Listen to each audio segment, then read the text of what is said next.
dangerous. And now the Kimi. Okay, so now I see the idea from Selangor Giants, which is we have more muscle. We just charge forward and we just show that we have better mechanics and damage in the early game. But now you know that you're going up against Freya in the gold lane. That's going to be tricky. We'll see whether Selangor Giants will gank the gold lane a lot or try to help out the EXP. Either way, they have a side lane that wants to win that and destroy the turrets early. Selangor Giants, high risk, high reward kind of draft. But I would say it's much easier compared to... This is the final move in this game of chess between SRG and GK Esports. Let's jump into the land of Dawn as the pressure builds. Naisu, the final sub, the final draft. Uni comes in to try to make things work for Selangor Red Giants. Thoughts on this? I don't know, man. I think everybody probably reacted the same way around the world watching this. When it comes down to that one game, you know, sometimes you have to take that chance. Sometimes you have to take that risk. As amazing of a player Sakai's is, you bring in someone new into this lineup to make something happen when it comes down to one game. You can already see the aggression coming out from SRG just to take a camp. Konak gonna deal with some damage sitting at half health. He's gonna be fine, but SRG more aggressive to start things out. Wow, flicker burn too. So it's still going for mid. Yeah, I mean, I'm not... Ooh, Uni actually able to still get that. The retry was a little early from Zeno, and he's able to get his own camp, but I'm not against completely the aggression that SRG is bringing. Sometimes in a game 3 like this, both teams take it slow, but SRG says, no, we're gonna hit the gas, we're gonna try to catch them off guard, and that is how they are playing this right now. The Kimi pick, another throwback to old metas along with this Hilda. And the pressure's on. I've been wondering when we're going to see the Hilda. I'm wondering if they're going to use it in your typical way of let's harass Zeno, let's harass this Ling, let's try to get in GK's face as much as possible. I think especially if you're SRG here and you're trying to take something from the last game, it's, you know, how do you contain or at least get rid of Zeno? Because, you know, last game he was able to go ahead and scale up so well on the Ling. And, you know, the panel mentioned this too. It was so interesting to know some of the facts between those top two. I feel like they're the top 2 pick jungler heroes right now. That Hirata being at 70+%. You know, the Ling sub 50, I believe it is. But hold on, mid lane, there's some action. Yaga taken out of this. And they're able to go ahead and pick up a kill. It's a bit of a trade, but the objective for GK is the focus now for the first turtle. It's going to go over to them. Yeah, so Innocent actually gets the solo kill onto Yaga. Down in bot lane. Stormy goes down in the mid side, so a trade for trade. Let's take a look at that replay. Down on the boss side, Yaga gets ganked by Yooms and Innocent. So even with losing, very close call, but even with losing that, still it's 1-1. Turtle goes over to GK. Small gold lead.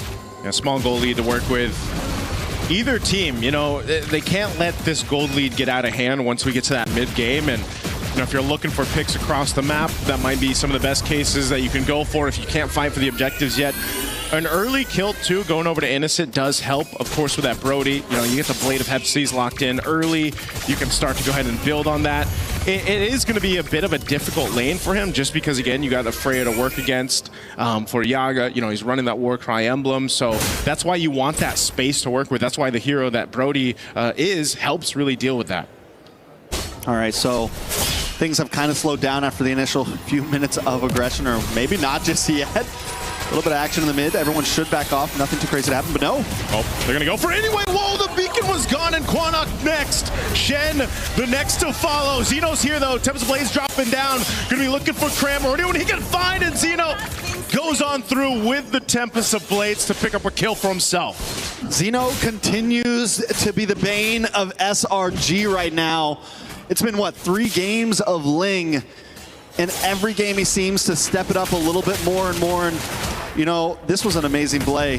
SRG backs off for a minute, but then they look for the re-engage right after the beacon's about to be done, and they're able to catch him. Luckily, Zeno finds a moment of saving grace, able to get the kill onto Cram. Yeah. So it's still 2-2. Both teams continue to go blow for blow, and that's been the story these past 3 games.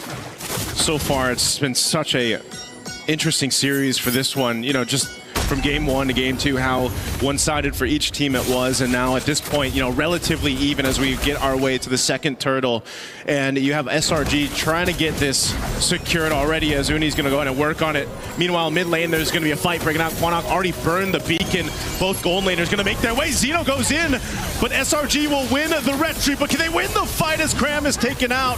GK might just be happy with 1 kill. Xeno going for more. Stormy will keep him at bay. Unless Uni wants to re-engage in the mid lane, goes in and gets the damage out. Yumes is there, but still not a follow-through to get GK down. All right, so Hunter Strikes start to fall in, maybe a little bit late for SRG. We just saw Uni get his. Cram gets his after death. Maybe just if they could have got that a bit sooner, we would have seen a little bit more damage, a little bit more possibilities. Luckily, SRG still gets the turtle in the midst of the chaos, but Cram now 0-2. In game number 1, this Paquito was the thing that brought them to victory. Yep. And with the start that it's have, GK's learned that, listen, we don't want to let that happen. We need to make sure we focus down, and Zeno is making a job of that. We do see the Sky Piercer lock in for Innocent. So he hasn't been able to get stacks off it just yet, but if more kills can start getting locked in for him, this Brody could start to become dangerous. Yeah, they got to deal with this. Beacon use, Cram, next target, flickers defensively. Rest of the team trying to help him out, but Cram, nowhere to go. Another kill picked up, and Yumes, unfortunately, not able to help him stay alive. So GK, they'll continue to do this, Trex. Look for pickoffs, look to play around that Beacon from Quanok, and it's working so well for them for now.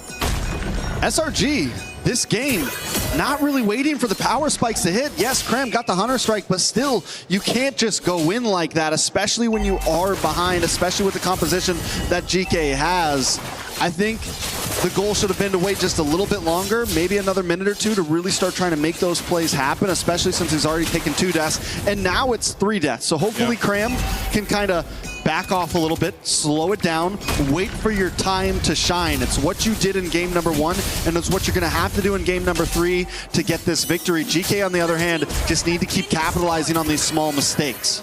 This is one of the difficult things, though, to do, you know, when you are a Paquito that is, you know, you've died a few times, you're trying to figure out how do you bring that value to these team fights and, you know, turn the tides of them. And unfortunately, when you're down, it's a little bit harder to be able to do that when you have the lead. So now, some ultimates being thrown out here. Turtle's up, and you don't have a traction pulse now for Stormy. They could still fight even without it, but it's going to take some master fighting here from them to be able to pull this off. GK's really been playing around their ultimates really well, just like they are now. Yume's really low. Xeno waiting for that window of opportunity to jump in. Might just try to go and steal this turtle here. Goes in and makes it happen. And now Stormy on the run. The rest of GK just happy, staying disciplined, takes the objective, and goes elsewhere. Even though it wasn't exactly straightforward, SRG backs off a bit during that turtle fight because they know Aizen is coming with that Throne of Ruin. And if they stayed for that turtle, getting caught by that would have been detrimental. Could have been an end game type of fight. Oh no, they're gonna collapse down here. They're looking for a kill on Aizen, but he's able to get away now. Xeno joining the fight in the mid, gonna go for Uni. Uni trying to use the iframes to get out Temps of Blades too. He's on the run, and now mid lane, Cram finally will take one down, and they get a second as Shen falls. SRG finds some breathing room. SRG right now is just the perfect example of punching your way through your problems. Even, I mean, seriously, they're behind. They take that fight. Exactly, they take that fight, and I'm like, guys, what are you doing? But somehow they just keep on hitting and hitting and hitting, and eventually they do come out on top. This fight didn't look good for them at first, but Innocent is now involved. They're a full 5-man, and that's what they needed to win. Back on the main screen, another fight, and they're coming out on top. They get the kill onto Yaga, and GK is finally getting pushed back. Oh man, SRG off of one team fight somehow find a swing in their favor. They're now approaching these tier 2 turrets of GK. It all happened so fast too for GK to deal with, and now they're trying to scramble here. Shen, half health, he has to watch the tier 2 fall, and you got 19 seconds for that lore to come up. All right. SRG now with a 2.5K gold lead. In just a matter of about 45 seconds, they have completely took this game into their hands, and it's looking reminiscent of game number 1. And Cram continues to show that on this Paquito, even with a death or 2 or 3, I can still pack a punch. And Innocent was the sleeper build all along, hanging out in the gold lane, and we were waiting for that moment for him to get involved in these fights, and now the damage is there as well. He's got the Sky Piercer, he's got two stacks on there, 2 kills worth of stacks on there.